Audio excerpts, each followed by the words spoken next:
Yo guys, welcome back to another video. In today's video we'll be talking about Hurricane Enrique, and it's the first hurricane of this season. Well, I think it possibly might not be, because I think Dolores became a hurricane, but I don't think the NHC upgraded it. I think they're probably going to find it in post-season analysis.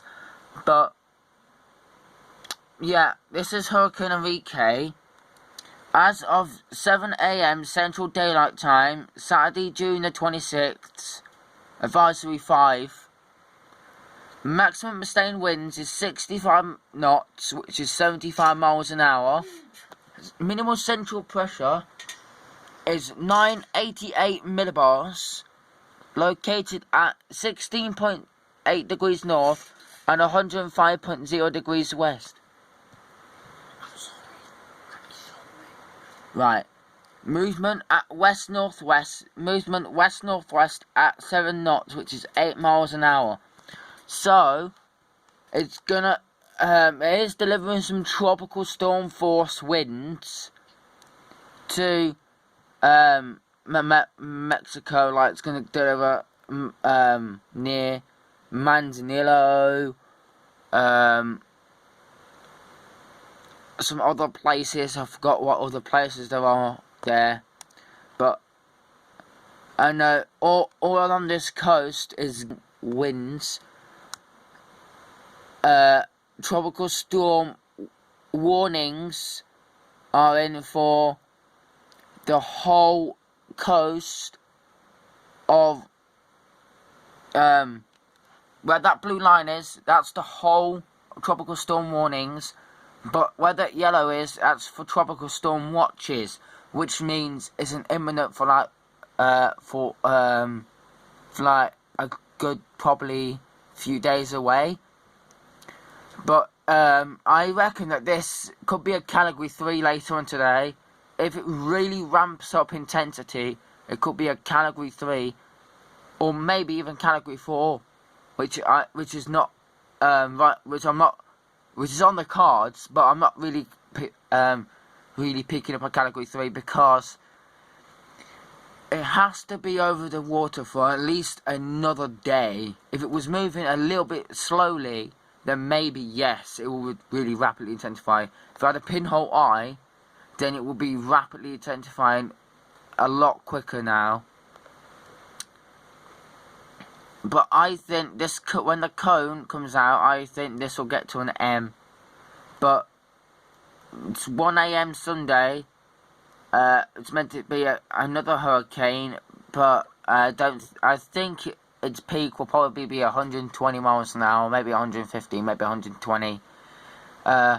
It's trying to form an eye wall, but this is its cone of uncertainty. In the next 5 days, it could make a tropical storm or tropical depression landfall in El Paso, or El Paso, however you want to pronounce it, on the southern Californian coast. So stay out for that. You could stay updated for that. I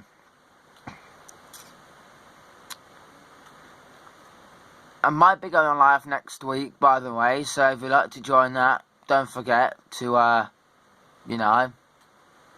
like, comment, subscribe, share, and put post notification bell on, so you know when I upload another video. Where it says that tropical depression there, you could see maybe some heavy rainfall from this system. You guys in Mexico are probably going to get about 10 to 20 inches of rain. After Dolores, you guys already got saturated grounds already, so you guys do not want another landfall from this system. But I'm afraid this system is not going to be making landfall, which is good. It's going to be a fish storm, but if it moves a bit more east, if it moves a bit more closer to the coast, you guys could experience some hurricane force winds. Could see a landfall, but I'll show you some forecast models in a minute, and I'll show you some satellite imagery. So this is Enrique. The pressure is 989, I think, or 999. No, 980 something. Pressure is, and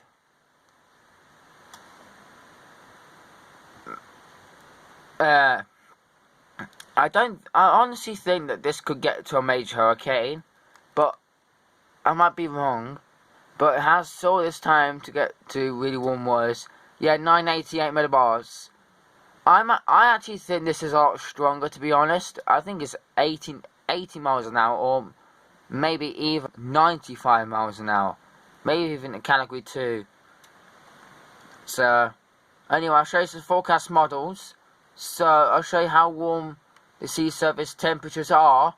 I'll show you the North Atlantic first. North Atlantic. The sea surface temperatures are warming up rapidly, which is actually quite good for this time of year. But you don't see 32 degrees Celsius waters in the southern Caribbean. That is like new in June. Last year, most of the Gulf of Mexico had very warm sea surface temperatures, about from 28 to 31 degrees. But now I think it's 30 to 33 degrees, I think. So I think it's a bit warmer than that last year. But we can't rule nothing off. There's meant to be two systems forming in the Western Atlantic next week. One's going in to hit the north coast of Alabama, and then the other one's gonna hit it's gonna either hit Mexico or Texas. So I'm gonna show you some forecast models now, and some stuff, some satellite imagery. So stay tuned for that. Hi guys, I'm back again. So anyway, here's some satellite imagery, right, ignore it says Tropical Storm Enrique. The guy who owns Tropical Tidbits, he's moved to Hawaii now. He has a YouTube channel, so check him out. I might leave a link in the description below.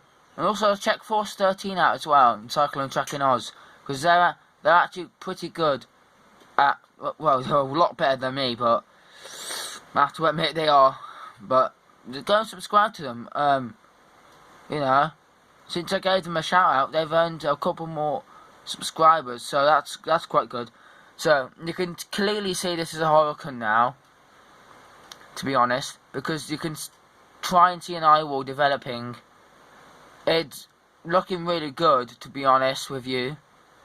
Got some good cloud tops forming, at least minus 75 to 80 degree cloud tops forming, which is good. But later on in its life, as soon as it develops an eye, it's going to possibly have 90 degrees cloud tops, which is very warm indeed for a tropical cyclone in this magnitude. So it's about 19 degrees north. No, not 19 degrees north. It's about, I reckon, 17 degrees north. Wait, let's have a look on the NHC again. About 16 degrees north. So yeah. Well, no, it's moved since then. So yeah, the NHC has it down here, 16 degrees north, but it's supposed to be about 17 degrees north. So it's possibly 17 degrees north. It's blowing up some significant cloud tops, and ice trying to develop. But I reckon that it could develop an eye wall, to be honest. Let me show you some more. Let me show you a bit more detail of the system. This is the tropical. I think this might be IR satellite imagery, and it does look quite good on this storm, I have to admit. Sorry it takes her ages, but look at that storm. This storm looks way better than Andres, Blanca, Carlos, and Dolores looked like. Well, Dolores looked like this early in its stages, but yeah, it's got some good inflow bands, good outflow bands. I think it's actually getting smaller. I think it's actually disconnecting from these stuff here. So you have to keep an eye. But if any of this convection does end up going into the Atlantic and the market, which, oh yeah, talking about the Atlantic, I'll show you that area of interest in a minute. So we got that looking really good. I'll show you some more satellite imagery. There's my mouse there. Right, so I'm going to put visible high res, so you guys will be able to see the system. I know you guys might not be able to see it, because it'll be dark, but it is 4 AM in Pacific Daylight Time, so yeah. So sorry about it's being 4 AM, but I can't really help it being 4 AM in there. That's the time zone.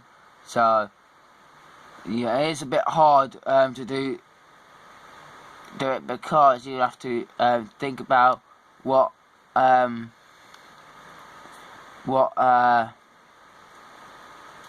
you know, what time zones are there. Like, for example, you got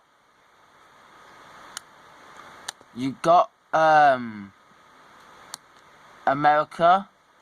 Like, America is it's now Eastern Daylight Time in America. So about 8 AM Eastern Daylight Time, I think, or yeah, I think it's about 8 AM Eastern Daylight Time or something. I don't know. It's about a couple of hours behind us, which is not too bad, to be honest. But yeah, this system is blowing up some significant cloud tops. So I'll show you some forecast models after I showed you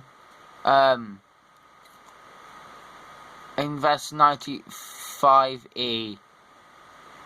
No, 95L, should I say, my mistake. And it's a 10% chance now formation. It's in the far north of the MDR. And it's about 10 degrees north, about 6 degrees north, or 9 degrees north, which is better than anything else, because when the update comes out, which about 11 AM Eastern Daylight Time, they might up this, or they might downgrade it. So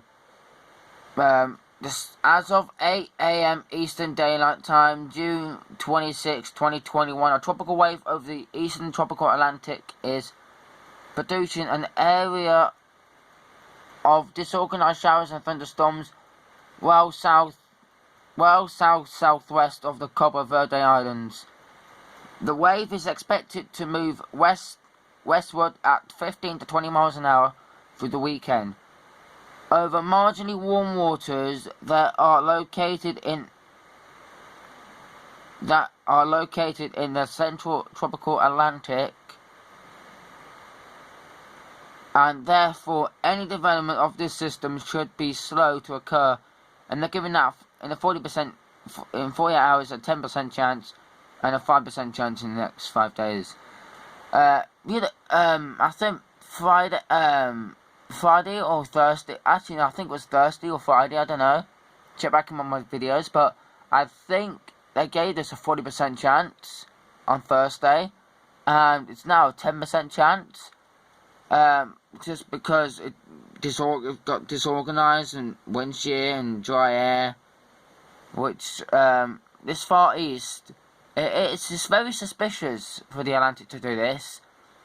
It only does this in a very active season. And honestly, this time last year we had Tropical Storm Dolly, we had Tropical Storm Dolly, we had Tropical Storm Edward, and then a couple of days in July we had Tropical Storm Faye, and Gonzalo, Hannah, and then Isaias, and then August we had Josephine, Kyle, Laura, Mark, Omar, and then in September we had Paulette, Renee, Sally, Teddy, Vicky, Wilfred, Alpha, Beta, Gamma, and then then in October we had Gamma, Delta,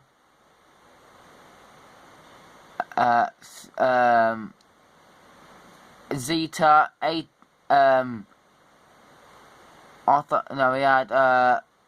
then we had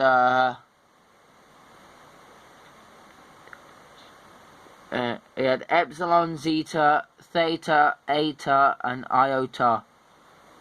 And honestly, I thought Eta and Iota and Aurora would be a Category 5, but honestly, they didn't upgrade it to a Category 5-day tropical graphical outlook, and they've only marked one invest, but I think there's possibly going to be another 2 marked later on, or later on every week, because there's a tropical wave coming off the coast again, where this tropical wave came off, but a tiny bit more north, about 6 degrees north, and probably going to traverse into the Atlantic, maybe form into a very weak tropical storm or subtropical, before moving out, turning tropical depression, turning extra tropical cyclone, until passing in the Caribbean, where next week we could see some tropical development in the Caribbean, which I'll show you that right now. Sorry about this. This is just that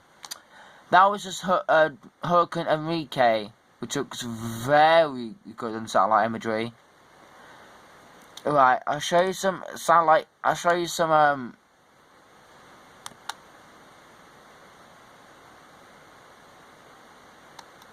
forecast models of the Atlantic, and then obviously you will still be able to see it in the Pacific as well. So just gotta wait for it to load. So while it's loading, guys, talk about the 2020 season. Right, 2020 had a strong El Nino, a strong La Nina, a very strong La Nina, and yeah, that's what made the season ramp up so rapidly. According to Tropical Tidbits, it's saying that Enrique's 999 millibars, 990 millibars, but the National Hurricane Center is saying that it's 988 millibars now. So Tropical Tidbits need to update that. But yeah, as you can see, the first wave doesn't form. As you can see, 10,000 and 10 millibars, and then it doesn't form again, and then obviously the next wave doesn't form, but then you have some interesting forming in the Gulf of Mexico next week on July the 3rd, July the 4th, I think it's July the 5th. Yeah, no, July the 4th. Right, I have to keep an eye on that. I don't know if I'll be able to do an update on that, because I'll be out somewhere, guys. But I'll try and put updates out, whatever. I'll try my hardest. But if Danny doesn't form in the next couple of days, then this could be Danny, and we could have Elsa, which is possibly would be the next named storm, but then Felicia forms in the Atlantic, in the Pacific, and become a very strong hurricane, which you saw on there. But then a system does form off the coast here, so this might be Elsa. So we could have some tropical, it could leave some tropical activity out for a good week or two. But yeah, stay tuned for it, guys, and I guess, yeah. So anyway, if you guys really enjoy this video, don't forget to like, comment, subscribe, share, and I guess stay tuned for recent updates, I guess. I honestly think that they'll update it in post-season analysis, but yeah, Dolores and all the other storms that happened last year. So yeah, anyway, I shall see you all guys in the next video, and I stay peace from any cyclones, hurricanes, tropical storms, and before I go, this is Tropical Storm Champy now. Ignore it says Typhoon Champy. It says Tropical Storm Champy. If you don't believe me, Tropical Storm 6W Champy. Yeah, it's now 60 knots to 50 knots, and it's going to really start to rapidly weaken now. It's going to, by the 28th, it's going to be gone. So it's only going to be around for another 3 days. So, stay tuned for that. And yeah, guys, don't forget to like, comment, subscribe, share, and I guess stay away from any tropical activity. Don't forget to evacuate, get all your hurricane repair kits ready if you live in a hurricane area. So yeah, I guess get ready for more updates, I guess. So anyway, I'll see you all in the next storm, and peace out.